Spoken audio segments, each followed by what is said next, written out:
Most people remember Tommy Boy for the little coat, the wrecked car, and Chris Farley throwing his whole body into every joke. But underneath all that chaos is something much more emotional. It's the story of a man trying to prove his father was right about him, and a comedian whose legacy became bigger than all the laughs. Welcome to Cinemastalgia. This is Tommy Boy.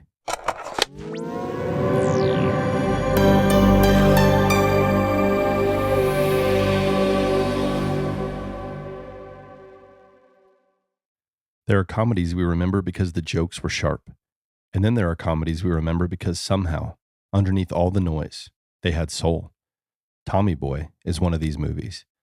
On paper, it looks simple. A reckless, overgrown kid has to save his father's auto parts company. He gets paired with a sarcastic, buttoned-up assistant.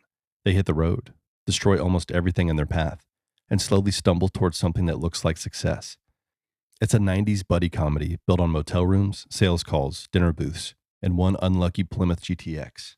But what makes Tommy Boy last is not just the chaos, it's Chris Farley. Because Farley did not just play Tommy Callahan like a clown. He played him like a person who was terrified he might be exactly who everyone thought he was. Too loud, too immature, too careless, too much. Tommy enters the movie as a walking punchline, but slowly, almost quietly. He becomes something much more vulnerable. He becomes a son who is grieving the father who believed in him. He's a man trying to save a company, but also trying to prove that love was not misplaced. That's where the movie finds its heart. And today, Tommy Boy feels different than it did in 1995. It's still funny, it's still ridiculous. It still has lines that you can hear before they even happen. But watching Chris Farley now carries another layer. There's a joy in it, but there's also an ache. Because we know how rare he was. We know how much light he brought into every scene, and how quickly that light was gone. So this is not just the story of a 90s comedy that became a classic after critics underestimated it. This is the story of Chris Farley, the movie that captured his sweetness better than almost anything else, and why Tommy Boy still feels like laughing with someone we lost too soon. Before Tommy Boy became a comfort movie, before it became a film people quoted in dorm rooms, family basements, office break rooms, and long car rides, Chris Farley was already becoming something rare.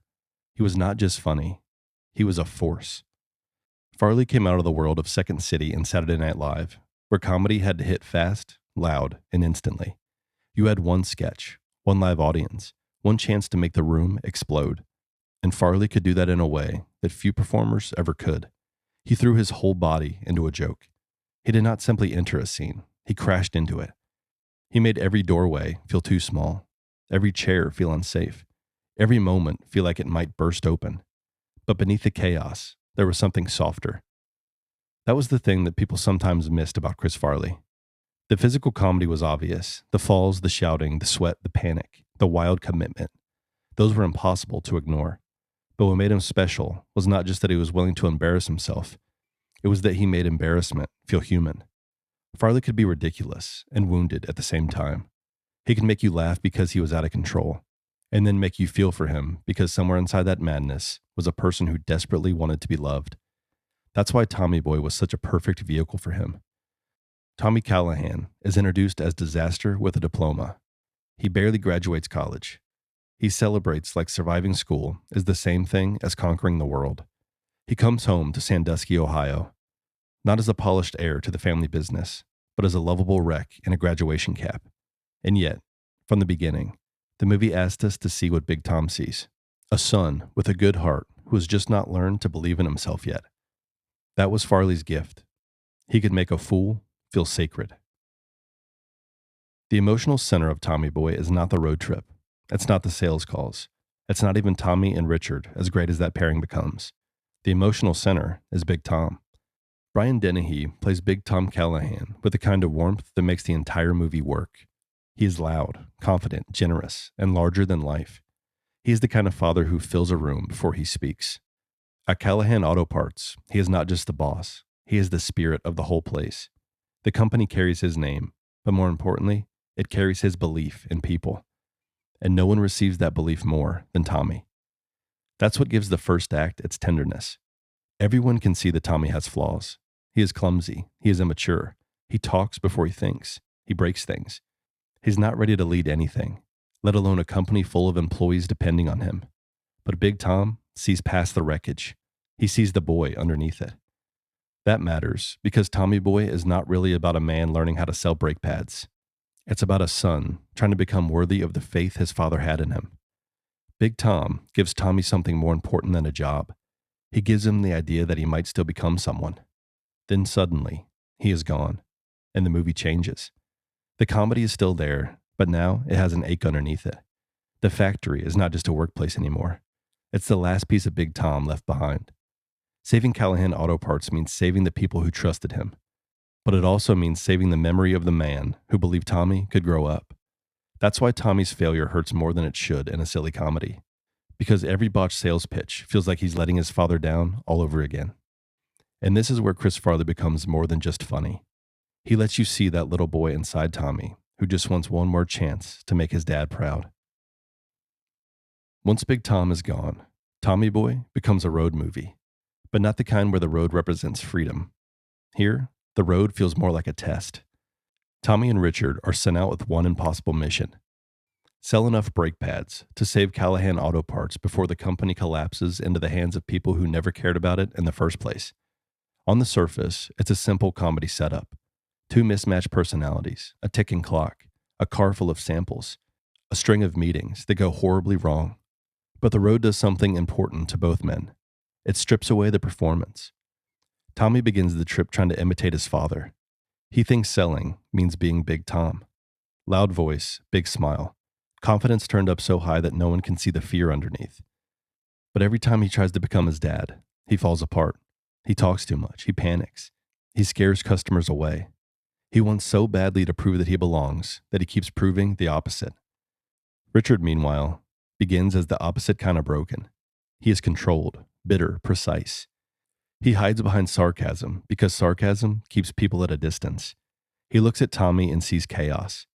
But maybe that's because Tommy represents everything Richard has trained himself not to be: open, needy, emotional, vulnerable. That's why their friendship works. It's not instant. It's not clean. It's built through irritation, embarrassment, motel rooms, ruined clothes, gas station arguments, and long stretches of highway where neither man can escape the other. And slowly, something changes. Richard starts seeing Tommy's heart beneath the mistakes. Tommy starts seeing Richard's loyalty beneath the insults. They do not become friends because they're alike. They become friends because each one carries something the other needs. Tommy needs someone to challenge him. Richard needs someone to soften him. And the road gives them both nowhere to hide. That's the secret beauty of Tommy Boy. The car keeps falling apart, but the friendship keeps coming together. The reason Tommy Boy still works is because the comedy never feels polished. It feels loose. It feels alive. It feels like Chris Farley and David Spade were carrying pieces of their real friendship into every scene and letting the movie catch whatever sparks flew off of it. That is why so many of the jokes feel less like scripted punchlines and more like memories people somehow share. That guy in a little coat does not feel like a scene designed by committee. It feels like something that happened in a hallway, got repeated until everyone laughed, and then found its way into the movie because it belonged there. That's what made Chris Farley so special. He did not just perform comedy, he surrendered to it. When Tommy squeezes into Richard's jacket, when he rocks back and forth singing to himself, when the fabric finally gives way, the joke is physical, sure, but it's also weirdly innocent. Tommy is not trying to be cool. He's not trying to protect himself. He's letting himself be ridiculous in front of someone who spends most of the movie judging him. Farley had no vanity in moments like that.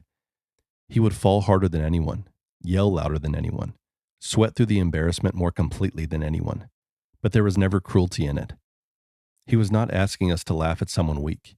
He was inviting us to laugh with someone who had no armor. That's why the comedy in Tommy Boy has aged differently than a lot of 90s comedies. The biggest laughs are not mean. They come from panic, they come from failure, and they come from friendship. The destroyed model car, the deer in the backseat, the ruined sales pitches, the famous brake pad explanation that somehow turns Tommy's insecurity into his breakthrough. The movie keeps making Tommy look foolish, but Farley keeps making him lovable. And that is a hard thing to do. Anyone can play loud. Anyone can play messy. Anyone can make destruction funny for a few minutes. Chris Farley made destruction feel like a personality trying to find its way home.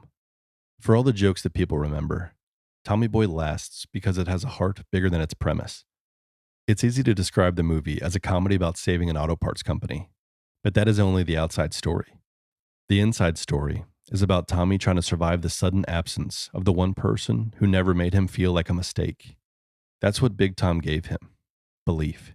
Not the kind Tommy earned through competence or maturity or success, the kind a father gives before proof arrives. Big Tom believed Tommy could be something.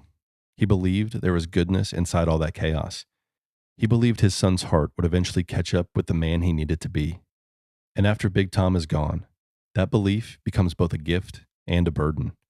Tommy carries it everywhere: into boardrooms, into motel rooms, into every failed pitch, into every moment where Richard rolls his eyes and every customer looks at him like he has no business being there.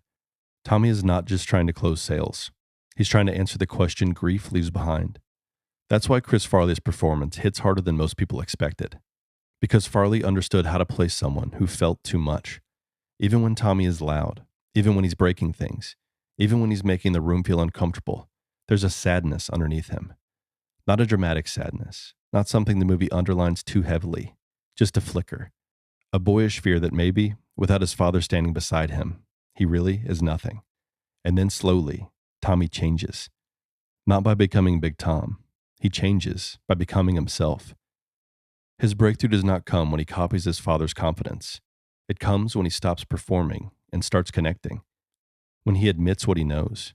When he speaks like a real person instead of trying to sound like a salesman. When his awkwardness becomes honesty. That's the emotional truth of Tommy Boy. Tommy does not save the company because he becomes someone else. He saves it because he finally realizes the person his father believed in was already there. Part of what makes Tommy Boy feel so alive is that it was not created under perfectly clean conditions. It had pressure around it. The script was still being shaped. The production was trying to turn live sketch performers into movie leads. Chris Farley and David Spade were coming from Saturday Night Live, where comedy moved fast, where the audience told you instantly what worked, and where a performer like Farley could explode into a room and own it in seconds. A movie set was different. A movie set asked for repetition. The same scene from different angles. The same joke again and again. The same burst of energy, but controlled, reset, repeated, and captured piece by piece. For someone like Farley, whose gift felt so immediate and combustible, that wasn't easy. And maybe that is why the film still has such a handmade quality. It does not feel like a comedy assembled by formula. It feels like a movie trying to catch lightning before it disappears. So many of its best moments seem to come from that looseness. Fat Guy in a Little Coat had roots in Farley and Spade's real-life rhythm, their insults, their timing, their push and pull. It all carried the texture of two performers who knew exactly how to bother each other in the funniest ways possible. That's the magic of Farley and Spade together. Spade's comedy was sharp, dry, and defensive. Farley's was open, physical, and emotionally unguarded. Spade would cut a line down to the bone. Farley could make that wound funny. One protected himself with sarcasm, and the other charged into humiliation with his whole body. And Tommy Boy needed both. Because without Spade, Farley's chaos might have floated away. Without Farley, Spade's sarcasm might have hardened into something colder. Together, they give the movie its balance: edge and innocence, frustration and affection, the joke and the feeling underneath it. That's why the movie feels so impossible to recreate. It wasn't just a script. It was a moment, a friendship, a performer at the center of it all, turning every mistake, every fall, and every ridiculous line into something strangely beautiful. When Tommy Boy opened in 1995, not everyone understood what it was. To some critics, it looked like a sloppy comedy stretched around a few big sketches. It was too loud, too ridiculous, too dependent on Chris Farley throwing himself into scenes with no fear of looking foolish. And in a way, that reaction almost makes sense. If you only look at Tommy Boy from the outside, it can seem like a movie built out of broken cars, ruined suits, strained sales pitches, and one very committed maniac in a little coat. But audiences found something else. Maybe not all at once. Maybe not fully in theaters, but over time, in living rooms and dorm rooms and basements, on VHS and cable and DVD. Tommy Boy became the kind of movie people didn't just watch. They carried it around. They repeated it. They shared it with friends. They passed it down like a private language. And a lot of that is because of Chris Farley. Farley's legacy is complicated by how young he was when we lost him. It is impossible to watch him now without feeling the shadow of that. The laughter is still there, but it sits beside something heavier. You watch the way he lights up a scene, the way he gives every joke his whole body, the way he turns insecurity into comedy, and you realize how much more there could have been. But Tommy Boy gives us something lasting. It gives Chris Farley at his most lovable. Not just wild, not just explosive, but lovable. A performer who could be ridiculous one second and deeply tender the next. A comedian who made people laugh because he was fearless, but made people care because he was vulnerable. That's why the idea of Tommy Boy without him never feels right. The movie was never just a brand. It was never just a premise. It was Chris Farley's warmth, David Spade's timing, and that strange, beautiful balance between chaos and heart. The car fell apart. The company almost disappeared, but the movie survived because Chris Farley still makes it feel alive. In the end, Tommy Boy is remembered as a comedy, and it should be. It deserves to be remembered for the laughter, for Chris Farley dancing around in a jacket that was never going to survive, for David Spade firing off insults like he was trying to keep the whole movie from tipping over, for the deer that destroyed the car, the failed sales calls, in every line that somehow became part of the language of 90s comedy. But the real reason Tommy Boy lasts is not just because it's funny. It lasts because it lets Chris Farley be more than funny. It lets him be sweet, scared, needy, loyal, wounded, hopeful. It lets him play a man who has spent his whole life being underestimated, only to discover that the person who believed in him most may have been right all along. That's what gives the movie its emotional glow now.